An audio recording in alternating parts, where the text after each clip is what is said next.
발렌시아 유소년 팀에 도착한 꼬마 강인이가 친구들에게 태권도 시범을 보입니다. 특전사 출신의 태권도 관장. 아버지에게 강인이가 태어나자마자 배운 두 가지는 바로 마라도나의 축구 비디오와 태권도였습니다. 스페인어를 할 줄 모르던 강인이는 또래의 친구들과 태권도라는 매개체를 통해 교류할 수 있었습니다. 축구가 너무 좋았고 좋아하는 축구를 더 좋은 환경에서 하고 싶었기에 긴 고민 끝에 가족 모두가 스페인으로 둥지를 옮겼습니다. 아버지는 타지에서 태권도장을 운영하며 강인이를 뒷바라지했습니다.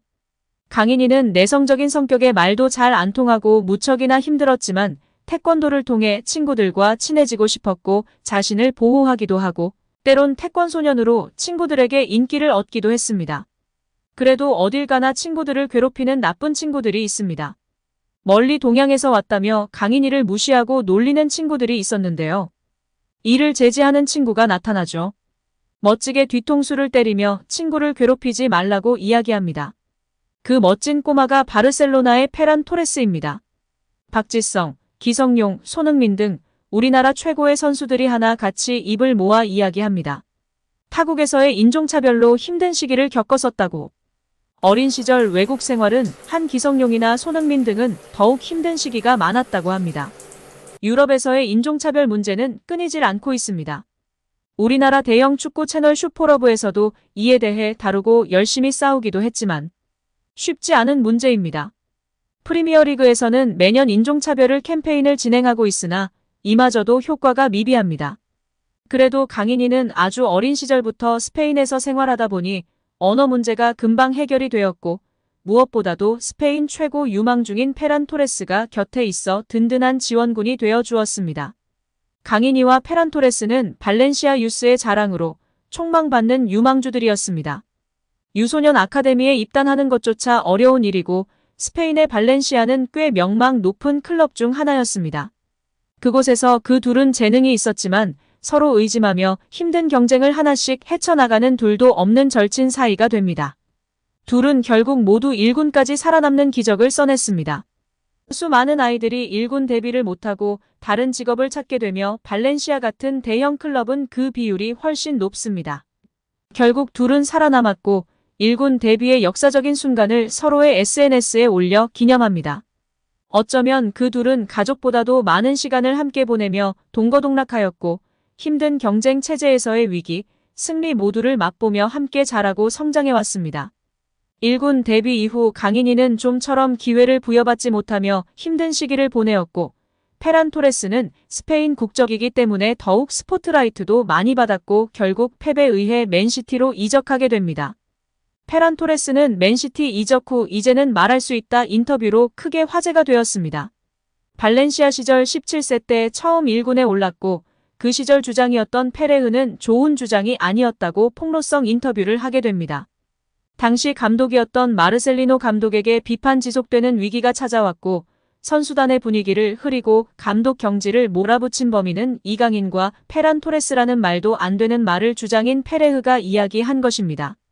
감독 경질의 원흉으로 지목된 강인이와 토레스는 어린 나이에 무척이나 힘든 시기를 겪었습니다.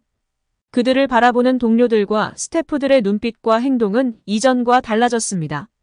팀에서 완전히 소외되며 힘든 시간이 지속되었습니다. 페란 토레스는 맨시티로 이적하며 기사회생하였지만 팀에 홀로 남은 강인이를 걱정하던 페란 토레스가 폭로성 인터뷰를 한 것입니다. 그리고 인터뷰를 통해 강인이를 지지하고 응원하였습니다. 저는 강인이를 매우 사랑해요. 그는 더 훌륭한 선수가 될 수 있어요. 그리고 발렌시아는 절대 저에게 했던 실수를 강인이에게도 저질러서는 안 돼요. 강인이에겐 애정과 자신감이 필요해요. 충분한 출전 시간이 주어지고 보장된다면 강인이는 지금보다 훨씬 더 성장할 선수예요. 제가 보장할 수 있어요.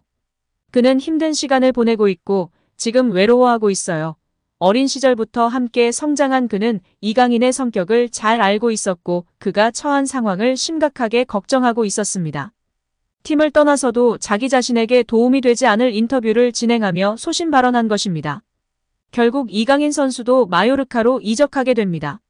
마요르카 이적 이후 출전 기회를 늘리면서 급격하게 성장하는 이강인 선수입니다. 단점으로 지적되던 모습들이 이번 시즌 종료 후에는 전문가 및 축구팬들이 장점이라고 칭송하고 있습니다. 놀랍도록 빠르게 흡수하고 변화하고 있으며 성장하는 모습을 보여주었습니다. 결국 프리메라리그 탑 드리블러, 패서, 중원의 사령관으로 발돋움하면서 B클럽의 관심을 한 몸에 받게 되었습니다. 이제는 파리 생제르맹 이적이 확실시되고 있습니다.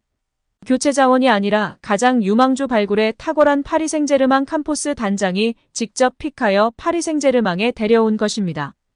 호비뉴, 네이마르, 음바페 등을 발굴한 장본인입니다. 캄포스가 찍은 유망주는 세계적인 선수가 된다라는 이야기 있을 정도입니다. 감독이 안 데려와서 걱정하는 분들도 있는데요. 루이스 엔리케는 점유율을 중시할 뿐 아니라 많이 뛰며 압박하고 수비 가담을 중시합니다. 현재 이강인의 플레이가 점유율을 가져올 수 있는 볼 간수, 드리블이 장점뿐 아니라 누구보다도 열심히 뛰고 압박하고 수비 가담을 잘한다는 칭찬이 자자한 플레이어가 되었습니다. 어린 시절 둘도 없던 친구와 타지에서 힘들게 고생했던 서름을 이겨내고 바르셀로나와 파리 생제르맹에서 뛰게 되는 탑 플레이어들이 되었습니다. 이제 세계 축구에서도 월드클래스로 발돋움할 날이 머지 않았음을 믿어 의심치 않습니다. 이강인이 스페인 마요르카에서 옛 동료들과 함께 훈련하며 즐거운 시간을 보내며 팬들의 관심을 받고 있습니다. 이강인은 자신의 소셜 네트워크 서비스 SNS 계정 스토리 기능을 통해 영상 하나를 게시했습니다. 과거 마요르카에서 함께 호흡을 맞췄던 베다트 무리키가 찍은 영상 속에서 이강인은 훈련 중 쉬는 시간이었는지 검정 민소매 티를 입고 반바지를 사타구니까지 끌어올린 모습이었습니다. 무리키가 자신을 촬영한다는 걸 알아차린 이강인은 주먹을 불끈 쥐어 보였습니다. 옆에서 웨이트 트레이닝 중이던 또 다른 동료도 아닌 로드리게스는 촬영 중인 무리키를 향해 손가락 욕을 날렸습니다. 세 사람이 마요르카 시절 얼마나 친했는지 알 수 있는 대목입니다. 10살이던 2012년 스페인 명문 발렌시아로 건너간 이강인은 발렌시아 연령별 유스팀을 거치면서 세계적인 유망주들과의 경쟁에서 승리하며 발렌시아에서도 손꼽히는 재능으로 평가받았습니다. 입단 후 꾸준히 폭발적인 성장세를 보였고 2017년 발렌시아 메스타 소속으로 프로 데뷔에 성공했습니다. 2019년도 시즌에는 팀 내 최고 유망주 대우를 받으며 활약했습니다. 시즌 초 헤타페를 상대로 데뷔골을 터뜨린 이강인은 주로 후반 교체 자원으로 활용됐지만 선발 기회도 꾸준히 얻어 총 24경기에 출전했습니다. 2020년도 시즌에는 준주전 선수로 도약했습니다. 리그 24경기 중 16경기를 선발로 출전했습니다. 코파델 레이까지 총 27경기에 출전해 1골 4도움이라는 준수한 성적을 냈습니다. 하지만 시즌 후반기에는 벤치를 지키는 경우가 많아졌고 구단 재정이 악화된 발렌시아가 많은 팀들의 관심을 받기 시작한 이강인을 판매하는 쪽으로 입장을 바꾸면서 이 시즌을 끝으로 발렌시아와 작별했습니다. 이때 이강인을 받아준 팀이 바로 마요르카였습니다.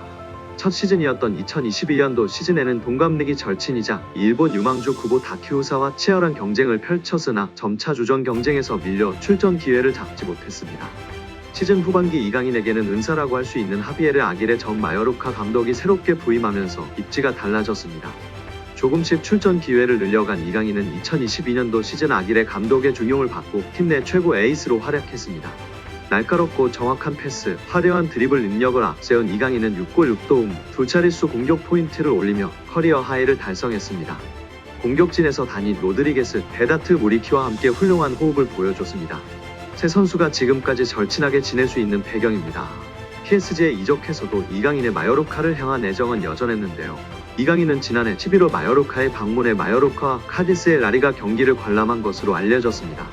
시즌이 끝난 후에는 마요르카의 집도 구매하고 몸 만들기에 나설 예정인 것으로 알려졌습니다. 이후 PSG로 복귀해 다가오는 시즌 주전 경쟁에 돌입합니다.